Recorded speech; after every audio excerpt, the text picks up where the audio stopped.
საერთაშორისო ფონდმა კურაციო 20 წლის განმავლობაში განხორციელებული ჯანდაცვის რეფორმების შედეგი შეაჯამა. ფონდის ინიციატივით ვიდეო რგოლი დამზადდა, რომელშიც აისახა 1994 წლიდან დღემდე ჯანდაცვის სისტემაში მიმდინარე პროცესებში ფონდის თანამშრომლობა. კურაციომ ასევე გამოსცა სპეციალური ჟურნალი, რომელშიც 2 ათეული წლის საქმიანობაზეა საუბარი. პრეზენტაციას მინისტრთა კაბინეტის წევრები, ყოფილი ჯანდაცვის მინისტრები და საზოგადოებისთვის ცნობილი სახეები ესწრებოდნენ. Ჩემთვის ყოველთვის საინტერესოა მათი კვლევების გაცნობა, მათთან ურთიერთობა.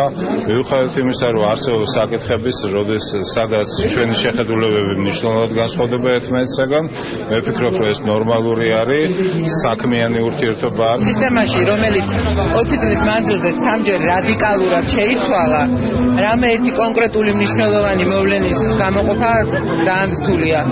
უბრალოდ შემიძლია ვთქვა ის, რომ რაღაცა ეტაპზე ყველა მიღებული გადაწყვეტილება ამართლებდა, იმიტომ რომ გარკვეული პერიოდულობით ჯანდაცვის სისტემა უმჯობესდებოდა.